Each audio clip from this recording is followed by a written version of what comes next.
నమస్కారం. కేంద్ర బడ్జెట్ గురించి, యూనియన్ బడ్జెట్ గురించి విశ్లేషించాలంటే మొత్తం మీద కొంచెం ఇష్టం, కొంచెం కష్టంగా అనిపిస్తుంది. ఎందుకంటే అటు బడ్జెట్ అంటేనే జమా ఖర్చుల లెక్క మాత్రమే కాదు, ప్రజల జీవితాలకు సంబంధించింది మొత్తం బడ్జెట్ అంతా చూస్తే. బడ్జెట్ మీద ఆశించేది ఏముంటుంది ప్రజలంటే, ఈ సెన్సెక్స్లు, ఫారెక్స్లు ఇవన్నీ పెద్దగా ఎవరు పట్టించుకోరు. సామాన్య ప్రజలకు అర్థం కాదు, కూడా మామూలు ప్రజలకు కూడా అర్థం కాదు, మధ్యతరగతి వాళ్ళకి అసలే అర్థం కాదు. ఎవరికి అర్థమవుతుందంటే, నా జీవితానికి ఈ బడ్జెట్కి ఏమైనా సంబంధం ఉందా, ధరలు పెరుగుతాయా, నాకు లేకపోతే పెట్రోల్ ధర తక్కువ అవుతుందా, ఎక్కువ అవుతుందా, ఇట్లా మనకు జనాల జీవితానికి సంబంధించి చేసుకుంటాం. అందుకనే గురజాడ అప్పారావు గారు ఎప్పుడో 1891లో కన్యాశుల్కమైన నాటకాన్ని రాశారు. అప్పటికి అంతకుముందు 5 ఏళ్ల క్రితమే కాంగ్రెస్ పార్టీ ఆవిర్భవించింది. ఏవో హ్యూమ్ ఆధ్వర్యంలో విదేశీయుడు దానికి ప్రభుత్వానికి విజ్ఞప్తులు, వినతి పత్రాలు ఇవ్వడానికి ఆ సంస్థను పెట్టుకున్నారు. ఇప్పుడు అది భారత జాతీయ కాంగ్రెస్కి అయింది. ఆనాటి నుంచి నాటి దాకా చూసుకుంటే, అప్పుడు 1891లో కన్యాశుల్కం నాటకంలో ఒక జట్కా బండి ఆయన కథ వస్తుంది. గిరీశం అని అందులో పాత్ర ఉంటుంది. గిరీశం చాలా అన్ని ప్రపంచ విషయాలన్నీ తెలుసు అని అనర్గళంగా వాగుతుంటాడు, వాగుడుకాయ. ఆయన ఒకసారి విజయనగరం రైల్వే స్టేషన్లో రైలు ఎక్కి వెళుతూ అక్కడ దిగి అక్కడి నుంచి ఒక ఊరికి వెళ్ళే క్రమంలో ఒక జట్కా బండిని అద్దెకు మాట్లాడుకొని తీసుకుపోతుంటాడు. అప్పుడు ఆ జట్కా బండి ఆయనతో ఈ గిరీశం సంభాషణ గురజాడ అప్పారావు గారు అద్భుతంగా రాశారు. మన భారతదేశానికి స్వాతంత్ర పోరాటం జరుగుతుంది, వస్తే ఏమవుతుంది, ఎట్లా అని అనగలకు అరగంట ఉపన్యాసం ఇస్తారు. ఉపన్యాసం విన్న తర్వాత గురజాడ మన అప్పారావు రాసింది ఏంటంటే, ఆ జట్కా బండి ఆయన, అయ్యా స్వాతంత్రం వస్తే మన ఊరి హెడ్ కానిస్టేబుల్ ట్రాన్స్ఫర్ అవుతారా అంటారు. బుద్ధి లేదా నీకు, నేను చెప్పింది ఏంటి, స్వాతంత్ర పోరాటం, గాంధీ ఏం చేస్తున్నారు, నెహ్రూ ఏం చేస్తున్నారు, ఇట్లా అన్నీ మాట్లాడుతున్నారు. గాంధీ అప్పటికి రాలేదు, స్వాతంత్ర పోరాటంలో అంతకుముందున్న పాత నాయకుల గురించి మాట్లాడుతున్నారు అప్పటికి. అన్ని తర్వాత అప్పుడు జట్కా బండి ఆయన గొప్పటికి జట్కా బండి ఆయన అడుగుతాడు, అయ్యా స్వాతంత్రం వస్తే మన ఊరి హెడ్ కానిస్టేబుల్ ట్రాన్స్ఫర్ అవుతారు ఎందుకు అడిగానంటే, ఆయన ప్రతిరోజు అంటే 6 పైసలు లంచం తీసుకుంటున్నాడు, లంచం తప్పాలంటే నాకు ఆ హెడ్ కానిస్టేబుల్ ట్రాన్స్ఫర్ కావాలి. అది ఆయన ఉద్దేశం. అంటే స్వాతంత్ర పోరాటమా, స్వాతంత్రం పెద్దదా గొప్పదా కాదు, అక్కడ లంచం తప్పాలంటే హెడ్ కానిస్టేబుల్. అంటే తన ముందున్న సమస్యకు స్వాతంత్రానికి ముడి వేసుకున్నాడు. ఇది అంతే అంటున్నాను. అంటే వాళ్ళ బడ్జెట్లో ఏమొచ్చింది అంటే, గురజాడ అప్పారావు గారి నాటకంలో, కన్యాశుల్క నాటకంలో ఆ జట్కా బండి ఆయన ఆలోచన ఎట్లా ఉందో మనది కూడా అట్లే ఉంటుంది అంటున్నాను. నాకేమొస్తుంది, నా రాష్ట్రానికి ఏమొస్తుంది, ఇవన్నీ వాళ్ళు ఆలోచన చేస్తారు కదా. అందుకని నేను ఏమంటున్నానంటే, ఇవన్నీ గమనిస్తే ఇవాళ బడ్జెట్ విషయంలో ప్రభుత్వాలు ఎప్పుడు కూడా బ్రహ్మాండంగా ఉంది బడ్జెట్ అంటుంటారు. చూశాం కదా, నిన్న బడ్జెట్ ప్రవేశపెడుతుంటే పెద్ద ఎత్తున మోడీ గారు కానీ ఇతర పెద్ద ఎత్తున చప్పట్లు కొట్టడము, మన బల్లలు దర్శనం చేశారు, మోడీతో సహా బీజేపీ నాయకులందరూ. ఇటు పక్క వీళ్ళేమో నిరసన వ్యక్తం చేశారు ప్రతిపక్షాలు. ఎప్పుడు కూడా అధికార పక్షం ఏది ఉంటే అది, కాంగ్రెస్ ఉండొచ్చు, బీజేపీ ఉండొచ్చు, ఇంకేదైనా ఉండొచ్చు, ఏ పార్టీ అయినా తమ బడ్జెట్ అద్భుతంగా ఉంది అని మాట్లాడతారు. కాకి పిల్ల కాకి ముద్దు కదా, తమ బడ్జెట్ ఎట్లా ఉన్నా అద్భుతంగా ఉంటే, ఒకవేళ నష్టం జరిగినా కూడా వాళ్ళు ఏమనుకుంటారంటే, ఏం చేస్తారంటే బాగానే ఉంది అంటుంటారు. నిజంగా నష్టం తెలిసిన అధికార పార్టీకి సంబంధించిన వ్యక్తులు ఎవరైనా కూడా. అదే కనుక ప్రతిపక్ష నాయకులు అంకెల గారిది పనికిరాంది అంటారు. ఈ రెండు ఉంటాయి ఎప్పుడు చూసేది. కానీ ఈ బడ్జెట్ నేను విశ్లేషించేది ఏంటంటే, ఈసారి ఎన్నికల బడ్జెట్గా లేదు, చాలా సంతోషించాలంటే. ఎందుకంటే ఎప్పుడు కూడా రాష్ట్రాల ఎన్నిక జరుగుతుంటే ఆ రాష్ట్రాల బడ్జెట్, ఆ ఎన్నికల గురించి మనం ఆలోచించి బడ్జెట్లు తయారు చేసిన సందర్భాలు ఉన్నాయి. పిండి కొద్ది రొట్టె. ఈసారి ఏమైంది, ఆ సుంకాల వల్ల అసలు 2 లక్షల కోట్లకు పైగా వసూళ్లు మందగించినాయి మనకు, అమెరికా సుంకాలు వీటి చేయడం వల్ల. కనుక పిండి కొద్ది రొట్టె కనుక 2 లక్షల కోట్లను ఎట్లా అడ్జస్ట్ చేయాలి, ఉన్నదాన్ని పంచాలి. ఆ లెక్కన ఇవాళ కేంద్ర ప్రభుత్వం బడ్జెట్లో, అందుకని నేను కొంచెం ఇష్టం కొంచెం కష్టం ఎందుకంటున్నాను అంటే, గ్రాంట్లు ఇచ్చేది లేదని ఖరాఖండిగా చెప్పాను. మనకు ఎట్లాగో పోయినసారి మనకు ఈ ఆదాయ పన్ను స్లాబులు సవరించారు, కానీ కొత్తగా ఏం లేదు. జిఎస్టీ స్లాబులు కూడా సవరించారు, జిఎస్టీని కూడా తగ్గించారు పోయినసారి. కనుక అది చేసేది ఏం లేదు, కొత్తగా వచ్చేది ఏం లేదు, మొదటి నేను చెప్తున్నాను నేను. కానీ ఓవరాల్గా బడ్జెట్ చూస్తే ఏవైతే ప్రాధాన్యత రంగాలను, రక్షణ కానీ, గ్రామీణాభివృద్ధి కానీ, వైద్యం కానీ, విద్య కానీ కొంచెం అటు ఇటుగా పెంచే ప్రయత్నం చేశారు. ఇవి ద్రవ్యోల్బణం వల్ల పెద్దగా తేడా రాకపోవచ్చు మన జీవితాల్లో, కానీ ఒక మంచి ఆలోచనగా బడ్జెట్గా మనం అనొచ్చు అంటున్నాను.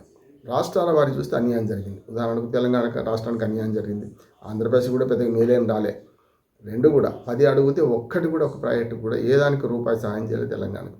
ఇప్పుడు ఆంధ్రప్రదేశ్ కానీ చేసింది ఆ మిత్రపక్షమే కదా, 2 డబుల్ ఇంజన్ సర్కార్ కదా అంటే, గాలికి పోయి పేలపిండి కృష్ణార్పణం అన్నట్టు అడగనివి ఇచ్చాము కదా అని కేంద్ర ప్రభుత్వం అంటుంది.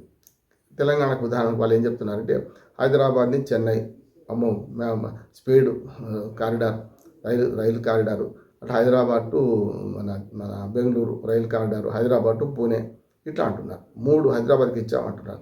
ఇవి అడిగింది కూడా కాదు. అది ఎందుకంటే భౌగోళికంగా ఎప్పుడైతే తెలంగాణ రాష్ట్రం భౌగోళికంగా ఉన్న పరిస్థితులలో వద్దన్న దక్షిణ భారతదేశానికి రైలు పోవాలంటే తెలంగాణ మీదకి పోవాల్సిందే. అందుకని తెలంగాణ ఉద్యమ సమయంలో ఒక ఉద్యమకారుడు అతను చెప్పాడు, మంచిర్యాల బాటిల్ నెక్కండి, అక్కడ కనుక ఆపితే దక్షిణ భారతదేశానికి కేరళతో సహా పోయే రైళ్ళని అక్కడ ఆపేయచ్చు అని, ఉత్తర భారతదేశం నుంచి. అదే జరిగింది అప్పుడు. అంటే అక్కడ పట్టుకున్నారు కీలకం. దక్షిణ భారతదేశంలో మొత్తం మీద ఎఫెక్ట్ పడాలంటే మంచిర్యాల దగ్గర ఆపితే ఎక్కడ పోయినా సరే ఆ తర్వాత ఆగిపోతాయని. అందుకని ఇక్కడ కూడా ఏమైందంటే మనకు సౌత్ ఇండియాకు ఒక గేట్వే లాంటిది తెలంగాణ. అటువంటి అప్పుడు బెంగళూరు, ఉత్తర భారతదేశం నుంచి బెంగళూరు పోవాలన్నా, లేకపోతే మనకు మన మద్రాసు పోవాలన్నా, కేరళ పోవాలన్నా, ఎటు పోవాలన్నా కూడా ఇక్కడి నుంచి పోవాలి. కనుక ఇప్పుడు ఏంటంటే కారిడార్ల పేరు మీద చెప్పుకుంటూ 2 రాష్ట్రాలు మోసం చేస్తుంది ఈ గవర్నమెంట్ అంటున్నా, యూనియన్ బడ్జెట్లో. ఎట్లాగూ మీకు మా హైదరాబాద్ టు బెంగళూరు పోయే దానిలో కర్నూలు 200 కిలోమీటర్లు దాటగానే కర్నూలు నుంచి మొదలు ఆంధ్రప్రదేశే కదా. ఈ 2 లెక్కలు చూపెడుతుంది. తెలంగాణకు మేము చేసామంటే ఒకటే లైన్ 2 రాష్ట్రాలు చూపెడుతుంది. అట్లాగే హైదరాబాద్ టు చెన్నై 2 రాష్ట్రాలు చూపెడుతుంది. మళ్ళీ హైదరాబాద్ టు ముంబై కూడా అంతే, మహారాష్ట్రకి మేలు చేసింది, మహారాష్ట్ర చూపెడుతుంది, తెలంగాణ చూపెడుతుంది. మంచిదే కాదంటే రైలు కారిడార్లు ఇవ్వడం తప్పు కాదు. కానీ సమస్య ఎక్కడ వస్తుందంటే ఇవి మాత్రమే చూపించి మీకు వేరే అదనంగా ఇచ్చామని ఇక్కడ ఒక్క రీజనల్ రింగ్ రోడ్ గురించి అడిగినాం మనం తెలంగాణ నుంచి, ₹1 ఇవ్వలే కదా. అట్లానే మెట్రో రైలు విస్తరణ గురించి ఎప్పుడో ఒకనాడు 10 ఏళ్ల క్రితం 2వ స్థానంలో మెట్రో, ఢిల్లీ తర్వాత 70 కిలోమీటర్లతో మెట్రో మన తెలంగాణ ఉంటుంది. ఇవాళ బెంగళూరు, చెన్నై, ముంబై ఎట్లాగో దాటిపోయింది. అన్నీ మెట్రో రైలు దాటిపోతే మనకు వచ్చింది హౌలాకి 0కు 0 ఏం లేదు. ఇప్పటికి 1 కిలోమీటర్ కూడా అదనంగా రాలే. పాత మొదటి ఫేజ్లోనే ఇంకా 6 కిలోమీటర్లు పూర్తి కాలేదు. అంటే చూసుకుంటే మెట్రో రైలు ఉన్న మనకు కనీసం మన రక్షణ శాఖ భూములు ఎప్పటి నుంచి అడుగుతున్నాం, మెట్రో రైలు వేసుకోవడానికి కాదు, కనీసం ఎక్స్ప్రెస్ హైవే వేసుకుందామని, అది 0.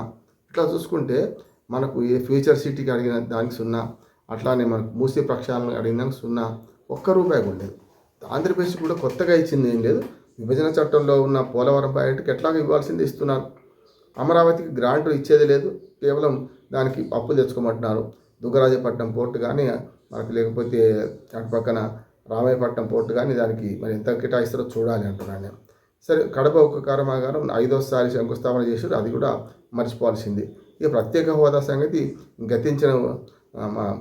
గతించిన ఉద్యమం అయిపోయింది. ఇట్లా చూసుకుంటే తెలంగాణ ఆంధ్రప్రదేశ్ రాష్ట్రాలు, ఆంధ్రప్రదేశ్కి ఏదో కట్టబెట్టిందనో తెలంగాణకు ఏదో లేదని ఏడుపు అవసరం లేదు. 2 రాష్ట్రాలకు 0 అని అంటున్నాను. పాత పథకాలు కొనసాగుతున్నాయి కనుక పోలవరం లాంటిది అదే కంటిన్యూ అవుతుంది. కానీ మిగతా చోట పెద్దగా కొత్తగా ఇచ్చింది ఏం లేదు. అక్కడ డబుల్ ఇంజన్ సర్కారు ఉంది కనుక వాళ్ళు విమర్శించలేక, కక్కలేక మింగలేక ప్రవర్తించుకుంటే కాళ్ళ మీద పడుతుంది.